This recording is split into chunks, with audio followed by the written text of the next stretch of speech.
Voyons maintenant le cas des données manquantes. Les données manquantes sont courantes dans les séries de données. Il est fréquent qu'une ou plusieurs mesures ne soient pas obtenues. La séquence des mesures est donc incomplète.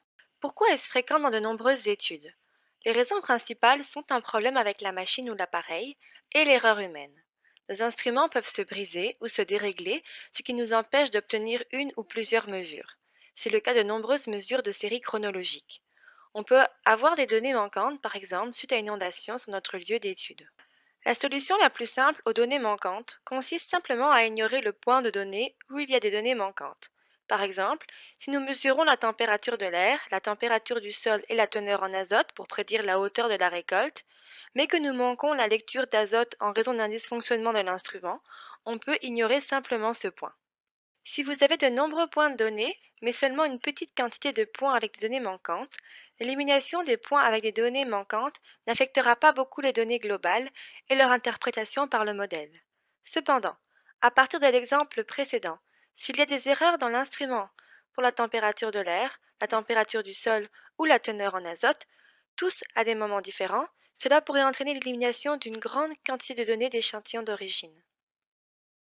De nombreux chercheurs pensent que le listwise est l'approche la moins problématique pour traiter les données manquantes, si cela n'implique pas une grande suppression de données significatives. Dans ce cas, on utilise les données d'origine qui ont été enregistrées. Elles sont toujours représentatives de la situation que vous essayez de modéliser. D'autres méthodes conventionnelles de traitement des données manquantes peuvent introduire un biais dans les données si on effectue par exemple des estimations. Les données manquantes de série chronologique peuvent poser de gros problèmes en intelligence artificielle.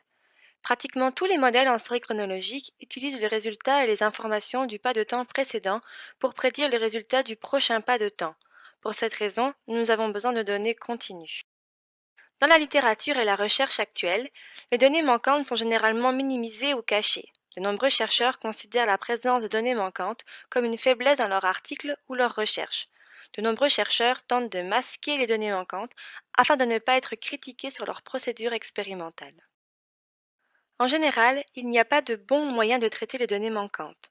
La suppression par liste est la meilleure approche lorsque des quantités importantes de données originales ne sont pas supprimées. Cependant, d'autres stratégies devraient être discutées si ce n'est pas une approche réalisable. Comme mentionné précédemment, une erreur d'équipement peut entraîner des données manquantes dans notre série de données. Par exemple, si vous collectez des images satellites, une perte de signal peut empêcher la transmission de données au récepteur. L'imputation est une stratégie de gestion des données manquantes qui remplit les valeurs du point de données manquant. En général, nous n'effectuons l'imputation que lorsque les données complètes sont absolument nécessaires, comme dans les séries temporelles. Dans les séries de données basées sur des variables, nous pouvons simplement effectuer une suppression par liste. Mais dans les séries chronologiques, nous avons besoin du point de données manquant pour notre modèle. Plusieurs stratégies peuvent être utilisées pour l'imputation des valeurs de données manquantes. Il s'agit notamment de l'interpolation, de la dernière observation reportée, de la moyenne mobile pondérée et des valeurs moyennes. Les procédures mathématiques plus avancées pour imputer les données manquantes comprennent SAS, S+, et R. Lorsque l'on considère l'interpolation pour imputer les données manquantes, nous régressons simplement les données pour développer une fonction capable de prédire la valeur du point de données manquant. Dans le cas de l'interpolation, nous nous appuyons sur la relation de la sortie avec les différentes variables d'entrée dans la région des données manquantes pour pouvoir prédire avec précision la valeur des données manquantes. Cette approche peut utiliser des modèles linéaires et non linéaires pour déterminer ces données manquantes. La forme la plus simple d'interpolation des données consiste à imputer une ligne droite entre deux points de données adjacents. Cette approche peut être la plus appropriée lorsque le pas de temps dans les données est très petit. Un avantage de cette méthode est qu'elle est rapide et que seuls deux points de données sont nécessaires. L'interpolation quadratique pourrait également être utilisée si trois points de données sont disponibles. Cette diapositive montre l'équation d'une fonction polynomiale construite à partir de trois points de données. Le choix de savoir si deux points sont avant ou après la valeur manquante est à l'appréciation du modélisateur. Une autre méthode d'interpolation est la création d'une fonction cubique du point de données manquant. Le polynôme cubique nécessite 4 points de données. Il est important de noter qu'il n'y a pas de valeur observée pour ces points de données manquants. Par conséquent, il est impossible de savoir quelle méthode donne un meilleur résultat. Regardons un exemple de données manquantes. Ici, nous avons une série de données dans son intégralité pour un problème donné. Si à partir de cette série de données, il y avait eu un problème de dysfonctionnement de l'équipement, il pourrait y avoir, par exemple, 6 points de données manquants au milieu de la série de données. Si nous avons besoin de ces informations pour la modélisation, avec une série chronologique par exemple, nous devons imputer les données. Sur cette diapositive, le résultat d'une interpolation linéaire a été représenté. Le point avant et après les données manquantes a été sélectionné et une ligne a été créée entre les deux points. L'équation de la pente est affichée à côté de la boîte bleue et les triangles bleus montrent le résultat de l'interpolation. Voici le résultat d'une interpolation quadratique. Ici, deux points sont sélectionnés avant les données manquantes car ils semblent représenter la tendance des données. L'équation quadratique est développée et affichée sur le graphique au-dessus du graphique de données.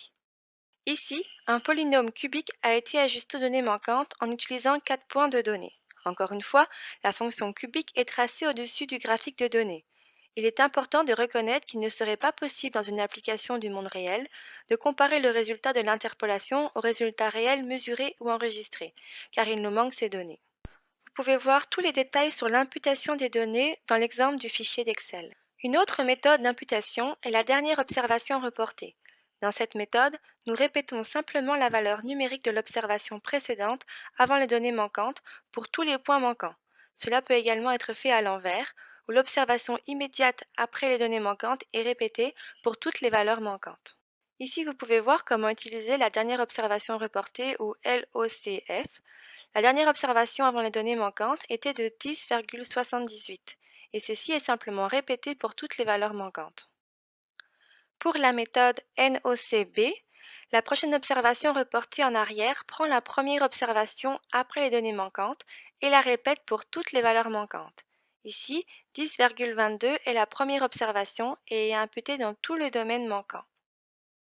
La méthode de la moyenne mobile pondérée est une autre forme d'imputation des données. Dans cette méthode, vous essayez d'utiliser une valeur moyenne mobile pour obtenir la meilleure approximation avec les données les plus proches. En général, on cherche à considérer un nombre pair de points de chaque côté du point manquant et on l'utilise pour calculer la moyenne. Puisqu'une période plus longue de données manquantes peut se produire, la taille de la fenêtre est semi-adaptative et peut être modifiée pour obtenir une meilleure estimation de la valeur manquante. Lorsqu'il en manque plusieurs dans une ligne, la taille de la fenêtre augmente jusqu'à ce qu'il y ait au moins 2 points non manquants à la moyenne. Ici, vous pouvez voir le résultat en utilisant la moyenne mobile pondérée pour l'imputation. Si la taille de la fenêtre est initialement de 3, les cellules 5, 6 et 7 sont utilisées pour imputer la première cellule. Au fur et à mesure que nous nous déplaçons de la deuxième cellule manquante, il n'y a plus que 2 cellules non manquantes à considérer, les cellules 6 et 7. Pour les points de données 10 et 11, la fenêtre est agrandie, de telle sorte que 2 points, un de chaque côté de la région manquante, sont inclus dans le calcul de la moyenne.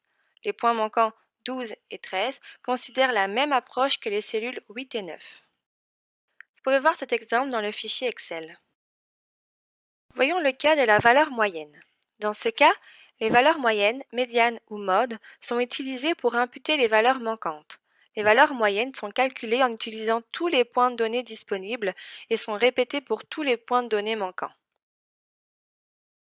Vous pouvez voir ici l'imputation de la valeur moyenne. On voit ici que la moyenne de toutes les cellules contenant les données est calculée, puis imputée pour les données manquantes. On a la même chose ici pour la médiane. Et enfin pour le mode. Le jeu de données que nous avons utilisé est disponible dans le fichier Excel. Voilà, c'est la fin du module 2. Nous vous disons bonne semaine à tous. Vous pouvez rendre vos exercices dans la boîte de dépôt du module prévu à cet effet.